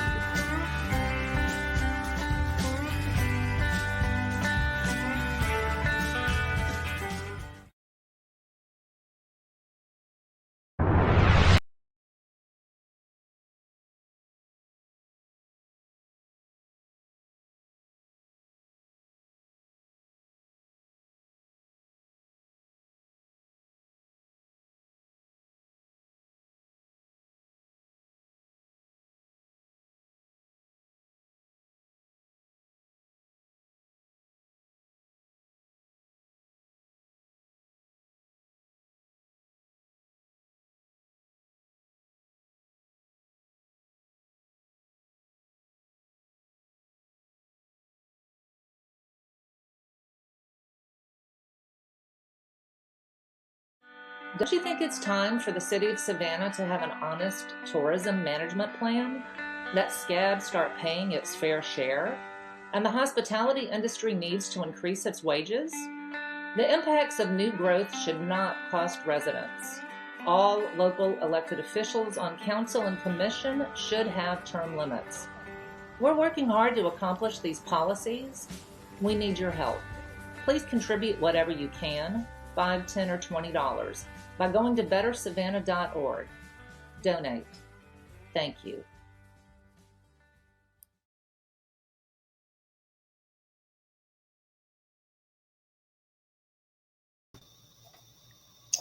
Welcome back. All right. So, John, that was, man, an incredible interview. I was fascinated by his, candor, his openness. I don't agree with everything he said, but I took a lot away. Any other thoughts that you wanted an immediate reaction to that interview, John? I thought it was classic.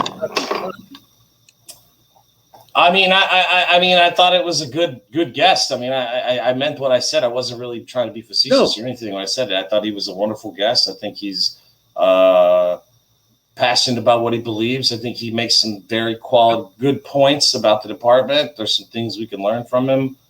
I think I think his premises are I challenge some of his premises, but I other than that, I think he's got some of the right conclusions. We agree on a lot more than even I think him or I would have thought about, before we started. And I thought that was a good takeaway for me. Yeah, I think there was tremendous value in that conversation, particularly from someone who really is on the front line, was on the front line for as long as he was, and through so many different administrations and city councils. You just have to accept that sort of knowledge or institutional knowledge. I couldn't help but think at the end there, who I'd love to see him talk to side by side is a guest on the show at one point, Dr. Maxine Bryant, because I just feel like there's a two-way street there. And I think he's got that one lane going one way. I think he's got that figured out. And there was a lot of things we learned from him there. And I think I was trying to present the opposite path. And I think he's got some things that maybe he could take away or learn there. And again, Kevin, we just appreciate you coming on the show. It's nothing personal. I think that there's some things we could both take away from each other or from other people that would maybe challenge some of our predispositions maybe on the issues. But I just wanted to take some more time and chat with you, John, after this interview. Did you have one more thing you want to say about it? Go ahead. Yeah, I do. Go ahead. Maybe two. Please do. Take your time. In the course of, what are we headed up to 50 episodes, pretty close to it. We've had a lot of people that, as guests that, we're like in lockstep with. We're 97% in agreement on everything.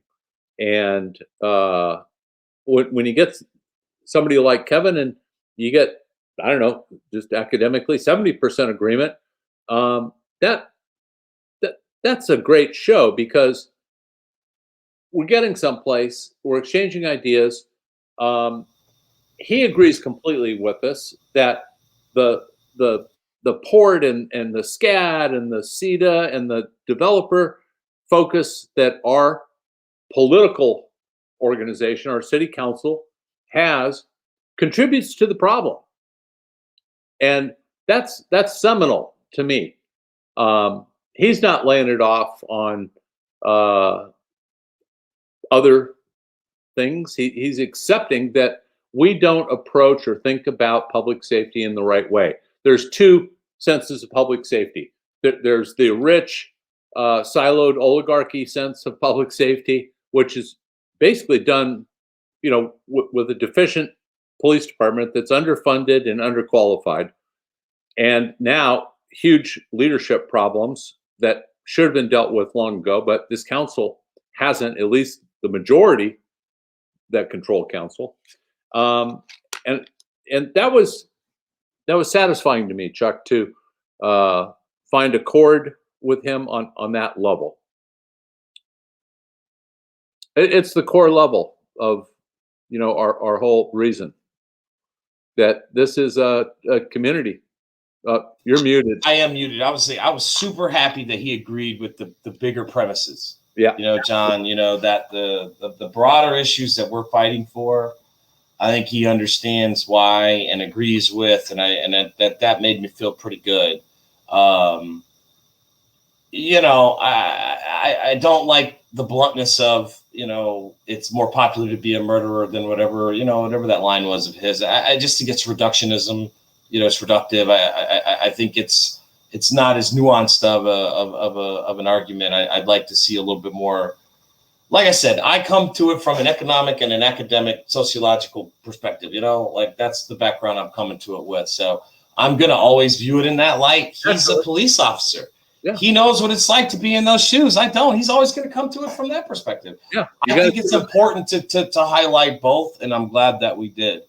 I want to just, quickly, move on. I know that we're approaching a good, length of an episode here, John.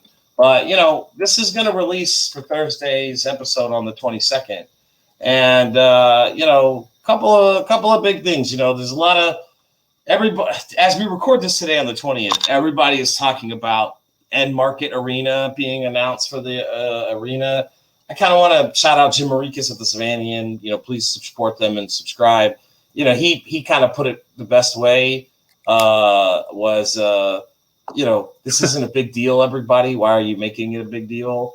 But just for everybody who's watching us, on the video screen, I just put up, the headline from Savannah Now, Savannah Morning News.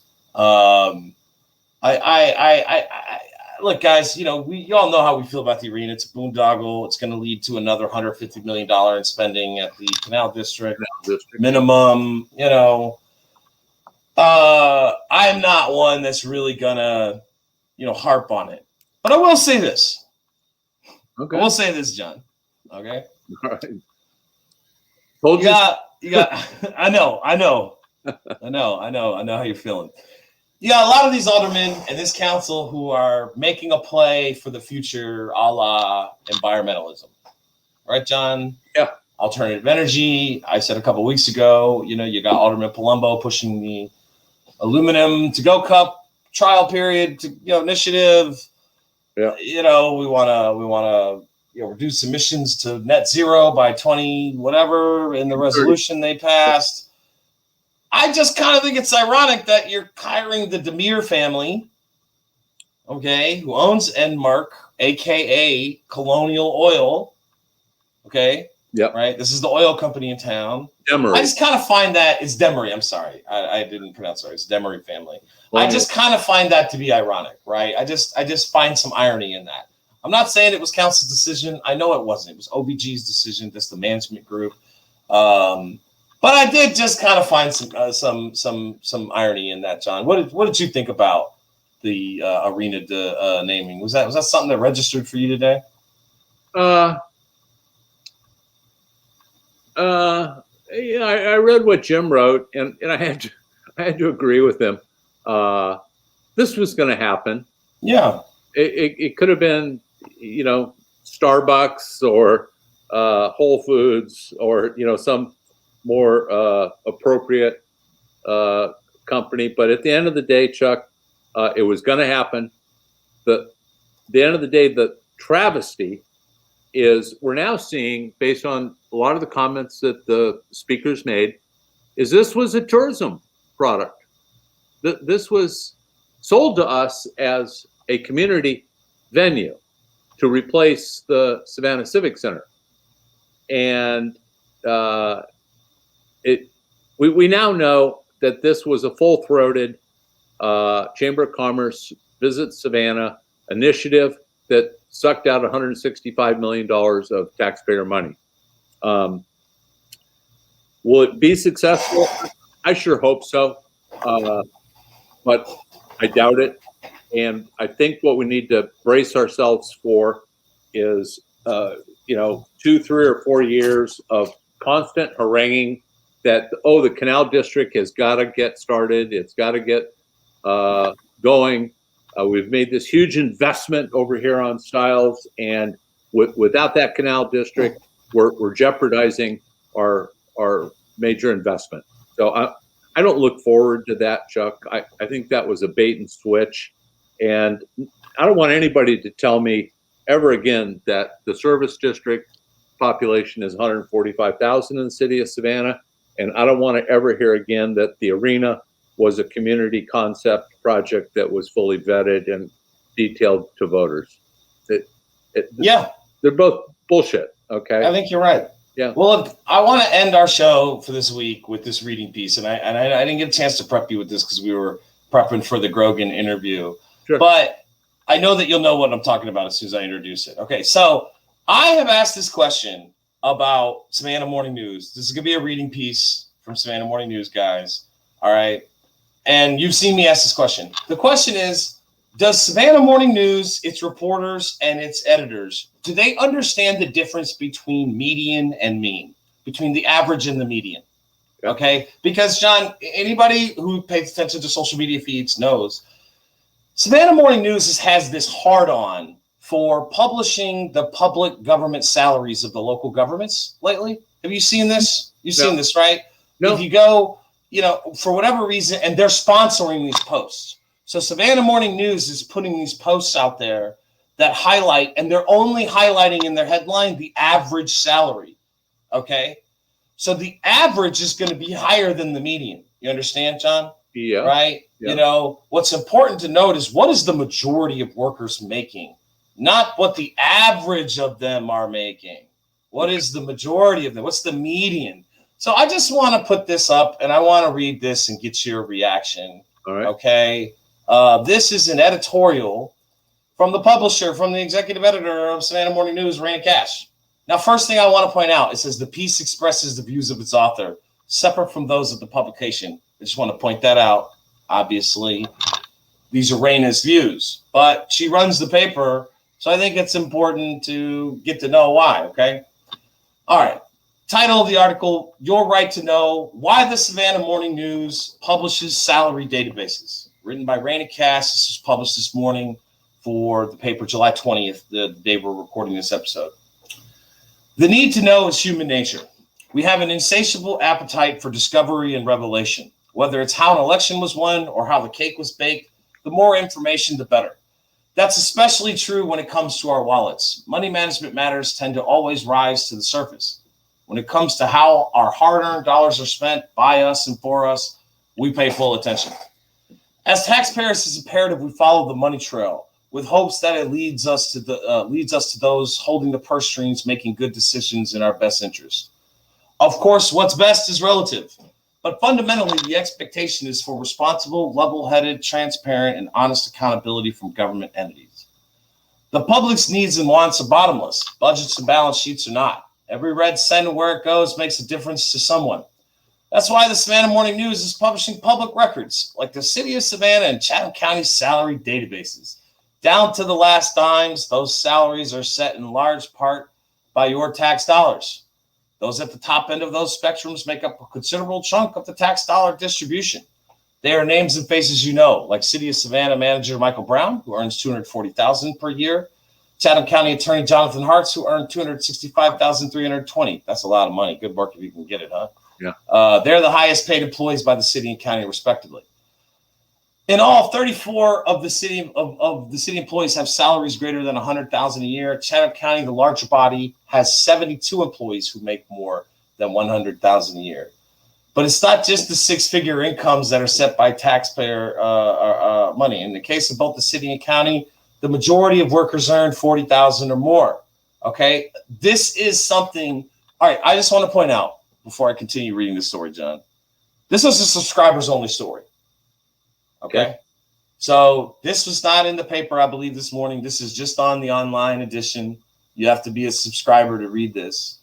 So in the subscribers-only editorial of why they're doing this, they admit that the majority of government workers, earn basically around $45,000. The median income in the Tri-County area is $58,000. So, they're not an exorbitant number. But when you look at the advertisements from Savannah Morning News' Facebook page, it leads with what the average employee makes when you account for these upper echelon employees, who are making 100 to 250,000 a year.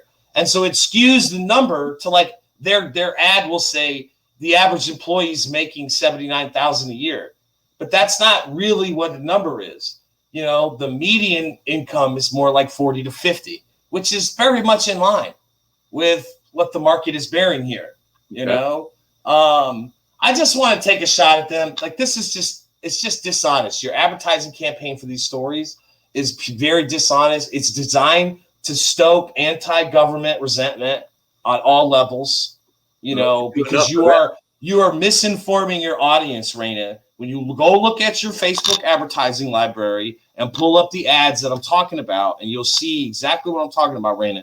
You are basically stoking up, resentment in the community for really relatively, normal numbers in terms of median figures of income for government employees, rather than actually talking about the high-end salaries of administration. You could have advertised that Ann Levette, as you put in this next paragraph here. Ann Levette tops at 322,000. All right. The top 106 school board employees currently have salaries greater than 100,000. You're not leading off the advertisements to the general population who's going to see it on social media. You're not leading off with information like that. You're leading off with an average and lumping in all the layman workers, all the regular workers, in with these higher salaries as if they're the problem. Like the guy picking up my garbage is the problem. It's ridiculous. Okay. John, I just thought this was interesting. I noticed this earlier today on the subscriber section on Savannah Morning News. If you're a subscriber on SavannahNow.com, you can get it.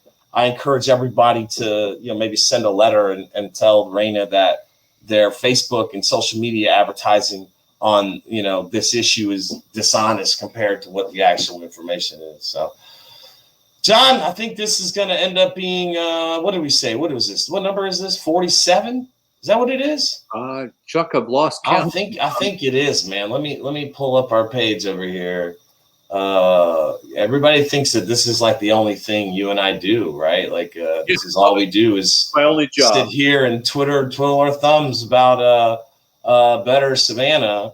Let's see here. I'm gonna literally look up our podcast on Spotify here just to find out. Yeah, let's see. We published. Let's see. The last one was what? Back of the Garden. Yeah, that was 46. This is 47th episode, guys. So we started early 2021 in January this year, guys. You can go back in your feeds and view this. We've been doing just about every week now, weekly episodes, and this is number 47. Obviously we got school coming back in session, a lot of things moving. I'm really hoping that maybe in August we can try to record a live show in front of an audience, man. I think that would be really awesome to do. If you'd be interested in attending a live recording of a podcast episode for Better Savannah, let us know in the comments when this publishes, or shoot us an email, bettersavannah2021@gmail.com. We'll be happy to know if you'd be interested in purchasing a ticket to do that so we can raise some more money to get more messages out. Yep. But John, you got anything else for this week's episode? When we hit our 50th episode, I'll be in California, Chuck. Oh, you will? Yeah. Yeah. We might have to save that for September. When are you coming back? In September? No, I'm coming back on the 25th. Okay. We'll figure it out. We'll play it by ear. Yep. We'll figure something out definitely. But if you're interested in that, please let us know. And guys, we got a lot of big information that's going to come public. Really, even in the time between now and when this episode premieres in 2 days, we may get on and record, something over the weekend for the members, and maybe put out a preview of that, depending. John, if they announce a city manager hire on Thursday, I'm feeling like we should react to it at some point. So maybe we'll do that. Yeah. Well, look, guys, we appreciate you coming in and hanging out with us on a Thursday here for our regularly scheduled public free episode. Again, if you are, interested in this content, you want more, you can subscribe by going to bettersavannah.org, www.bettersavannah.org. Click join, donate. Also, you can catch our members feed in Patreon. If you prefer to subscribe to us that way, you can go to www.patreon.com/bettersavannah and join that way. And I will put a link to each of those in the description of the show. We appreciate you guys stopping by, and we'll see you One more thing. soon, real soon. Okay. One more thing. If you're not watching us,